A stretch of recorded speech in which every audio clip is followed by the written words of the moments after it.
Hello my lovely students, this is Kavita. Welcome back to the channel. अगर आप मेरी video first time देख रहे हैं तो please make sure to subscribe the channel. तो अब हम चैप्टर नंबर 3 दो चर वाले रेखिक समीकरण युग्म का बेसिक पढ़ने वाले हैं। आज इंट्रोडक्शन देखेंगे इसमें कि इस चैप्टर में क्या क्या हमें पढ़ना है। ठीक है, तो सबसे पहले चैप्टर का नाम क्या है? दो चर वाले रेखिक समीकरण युग्म। अब देखते हैं कि समीकरण क्या होते हैं। ये एक चर में रेखिक समीकरण लिखे हुए हैं, ये रेखिक है, ये द्विघाती है, ये त्रिघाती है। आपको कैसे समझ आएगा? आप कैसे समझेंगे कि कौन सा रेखिक है, कौन सा द्विघाती है और कौन सा त्रिघाती है? तो इसमें जो चर की पावर होती है उससे हमें समझ आता है कि रेखिक है, द्विघाती है या त्रिघाती है। तो यहाँ पर चर क्या है? एक्स की पावर क्या है? 1। तो ये रेखिक समीकरण होगा। ठीक है, यहाँ पर x की पावर हाईएस्ट पावर है 2, यहाँ पर 1 भी है लेकिन हाईएस्ट कौन सी है? 2। तो ये द्विघाती समीकरण कहलाएगा। यहाँ पर हाईएस्ट पावर है 3, तो ये त्रिघाती समीकरण कहलाएगा। ठीक है गाइस, इतना समझ आया आपको? एक पावर 1 वाला होता है रेखिक, पावर 2 वाला हो जाता है द्विघाती, पावर 3 वाला हो जाता है त्रिघाती। यहाँ तक ठीक है। अब दो चरों में रेखिक समीकरण युग्म, ये एक चर में पढ़ा अपन ने। अब दो चर, चर आपको पता है क्या होते हैं? एक्स वाई जेड इस टाइप से जो भी आते हैं वो चर होते हैं। तो यहाँ पे 2x + 3y = 5। एक चर x है, दूसरा चर y है। ये कोई भी आपके गुणांक है उसके x और y के। ठीक है, 2 और 3 की जगह आप कुछ भी ले सकते हैं। तो ये जो हो गया आपका दो चर वाला रेखिक समीकरण युग्म हो गया। ठीक है, ये एक समीकरण हुआ, ये दूसरा समीकरण हुआ। x - 2y - 3 = 0, इस टाइप से भी आपका रेखिक समीकरण हो सकता है दो चर में। ठीक है, x - 0y = 5, अर्थात इसको अपन कैसे लिख सकते हैं? x = 5, क्योंकि 0 का गुणा y में करेंगे तो ये 0 हो जाएगा। ठीक है, तो इसे x = 5 लिख सकते हैं। ये भी एक चर का रेखिक समीकरण कहलाएगा। ठीक है, इसको दो चर का बनाना है तो ये 0 × y करके लिखना पड़ेगा इसको। ठीक है, तो ये दो चर का हो जाएगा। ठीक है, अब इसमें नेक्स्ट क्या पढ़ते हैं? यदि एक तल में दो रेखाएं दी हों तो 3 संभावनाएं हो सकती है। यदि अपने पास दो रेखाएं हैं, जैसे आपके दो समीकरण दिए हैं तो वहां से दो रेखाएं बनती हैं। तो जब भी दो रेखाएं बनती है तो अपने पास 3 कंडीशन होती हैं। क्या क्या होती है? फर्स्ट, दोनों रेखाएं एक बिंदु पर प्रतिच्छेद करती हैं। दोनों रेखाएं जो रहेंगी वो किसी भी एक बिंदु पर प्रतिच्छेद करेगी। यहाँ पर इस पे कर रही है, यहाँ पर इस पे कर रही है, अपना एक्स तल है, वाई तल है, तो ये एक्स है। ठीक है, एक्स तल है और वाई तल है, तो जो दो रेखाएं बनेंगी वो एक बिंदु पर प्रतिच्छेद करती हैं। ये हमारी फर्स्ट कंडीशन है। सेकंड कंडीशन क्या है? यहाँ पर जो सेकंड कंडीशन है, दोनों रेखाएं प्रतिच्छेद नहीं करती, अर्थात वे समांतर होती, मतलब दोनों के बीच की दूरी समान होती है, एक दूसरे के समांतर होती हैं। एक रेखा ऐसी जा रही है तो दूसरी ऐसी जा रही है, तो ये समांतर रेखाएं होती है। ये हमारी सेकंड कंडीशन है। दोनों रेखाएं संपाती होती हैं। ठीक है, तो दोनों रेखाएं, एक रेखा ये ऐसी गई, दूसरी रेखा उसी के ऊपर चली गई, ये तो ये संपाती रेखाएं हो गई। ठीक है, तो 3 कंडीशन होती है। पहला प्रतिच्छेद करती है, दूसरा समांतर होती है, तीसरा संपाती होती है, मतलब एक के ऊपर एक हो जाती है। ठीक है, अब जैसे ये 3 कंडीशन हो गई, इसके बाद हम क्या पढ़ेंगे? जैसे अब हमारे पास दो समीकरण हैं, दो रेखिक समीकरण हैं। पहला हो गया a1x + b1y + c1 = 0 और a2x + b2y + c2 = 0। दो रेखिक समीकरण युग्म हैं, तो इनकी तुलना अपन के पास जो समीकरण है उनसे करेंगे।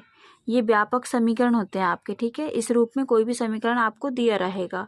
अब पहला समीकरण दिया है x + 2y - 4 = 0, दूसरा है 2x + 4y - 12 = 0। ठीक है, तो यहाँ पर a1 का मान निकालेंगे तो a1 ये हो गया, a1 हो जाएगा आपका जो x के गुणा में है, x के गुणा में यहाँ पर कुछ नहीं लिखा, मतलब 1 है। ठीक है, b1 क्या हो जाएगा? जो y के गुणा में है, पहला वाला समीकरण, तो y के गुणे में है आपका 2, तो ये b1 का मान हो गया। c1 क्या हो जाएगा? जो अचर पद है, जिसके साथ कोई भी वेरिएबल नहीं है, तो c1 यहाँ पर हो गया -4। ठीक है, अगर यहाँ पर माइनस लगा होता तो ये -1 होता, प्लस की जगह माइनस होता तो ये -2 हो जाता। ठीक है, प्लस और माइनस चिन्ह के साथ लेना है आपको, जो चिन्ह लगा रहेगा उसके साथ a1, b1 और c1 की वैल्यू निकालनी है। अब a2 के निकालेंगे अपन। a2 यहाँ पर है 2, b2 हो जाएगा जो y के गुणा में है 4, c2 आपका हो जाएगा जो अचर पद है। ठीक है, तो ये हो गया -12। अब यहाँ पर अपन इनकी तुलना करते हैं। जैसे अपन a1/a2 निकालेंगे, B1/B2 निकालेंगे और C1/C2 निकालेंगे। तो A1/A2 करेंगे तो क्या हो जाएगा 1/2 बराबर B1/B2 हो जाएगा 2/4। इसको काट सकते हैं तो ये भी हो जाएगा 1/2 बराबर C1/C2 क्या हो जाएगा -4/12। माइनस से माइनस कट जाएगा 4 1 जा 4 4 3 जा 12 तो ये हो गया 1/3। ये वैल्यू आ गई। A1/A2 क्या हुआ 1/2, B1/B2 हुआ 1/2, C1/C2 हुआ 1/3। ठीक है। तो जब भी अपन दो रेखिक समीकरणों की तुलना करेंगे तो यहाँ पर भी 3 कंडीशन बनती है। मैंने आपको पहले बताया प्रतिच्छेद करती हैं, दूसरा बताया समांतर होती हैं, तीसरा बताया आपको संपाती होती हैं। ठीक है। तो फर्स्ट कंडीशन अगर A1/A2 बराबर नहीं है B1/B2 के तो क्या होता है, जैसे यहाँ पर तो बराबर है 1/2 और 1/2। नेक्स्ट कोई क्वेश्चन रहेगा उसमें 1/2 बराबर नहीं रहेगा B1/B2 के, मतलब A1/A2 B1/B2 के बराबर नहीं होगा। तो कंडीशन क्या बनेगी, रेखाएं प्रतिच्छेद करेंगी वहां पर और केवल एक हल होगा। ठीक है। ऐसे करके रेखाएं प्रतिच्छेद कर रही हैं तो एक ही बिंदु पर करेंगी, इसलिए यहाँ पर एक हल होता है। ठीक है। आपको इतना समझ आया। नेक्स्ट कंडीशन क्या है अपनी, A1/A2 बराबर B1/B2 बराबर नहीं है C1/C2 के। ठीक है। तो नेक्स्ट देखते हैं इसमें क्या कंडीशन बनती है। तो जब भी आपका A1/A2 बराबर होगा B1/B2 के लेकिन C1/C2 के बराबर नहीं होगा तो रेखाएं समांतर होंगी इस टाइप से, और जब समांतर होंगी ये किसी बिंदु पर काटेंगी ही नहीं तो इसका कोई हल ही निकल ही नहीं सकता क्योंकि किसी बिंदु पर काट नहीं रही हैं। ठीक है। तो सेकंड कंडीशन समझ आई, समांतर होती हैं तो कोई हल नहीं होता। नेक्स्ट A1/A2 बराबर है B1/B2 के बराबर है C1/C2 के। जब तीनों बराबर होंगे तो रेखाएं संपाती होंगी, मतलब एक रेखा ऐसी जा रही है दूसरी रेखा इसी के ऊपर से चली गई तो ये रेखाएं हो जाएंगी संपाती। ठीक है। तो जब ये हर एक बिंदु मिलेगा यहाँ पर तो अनेक हल होंगे, क्योंकि एक के ऊपर एक है तो प्रत्येक बिंदु यहाँ पर मिलेगा। ठीक है। तो इसके अनेक हल होंगे। तो क्या बताया मैंने, प्रतिच्छेद करती हैं तो एक हल होता है, जब समांतर होती हैं तो कोई हल नहीं होता, और जब संपाती होती है मतलब तीनों बराबर है संपाती होती है तो अनेक हल होता है। ठीक है। तो ये आपको 3 याद रखना, जब भी ग्राफ बनेगा तो आपका तीनों विधि यूज होगी, तीनों में से कोई भी कंडीशन बन सकती है। ठीक है। ये फर्स्ट आप ग्राफीय विधि के लिए यूज करते, जब 2 समीकरण दिया रहेगा तो आपको ग्राफ बनाना है तो ग्राफ इन तीनों में से ही कोई आएगा। ठीक है बच्चों। तो जब भी आपको 2 समीकरण दिए रहेंगे तो सबसे फर्स्ट होती है ग्राफीय विधि, जिसमें 3 कंडीशन बताई मैंने कि 2 रेखाएं प्रतिच्छेद करती हैं, समांतर होती हैं या संपाती होती हैं। इसके अलावा हमारी आती है बीजगणितीय विधि। तो ये 3 प्रकार की होती है। इसमें फर्स्ट होता है प्रतिस्थापन विधि, सेकंड यहाँ पर होता है विलोपन विधि, थर्ड यहाँ पर होता है वज्रगुणन विधि।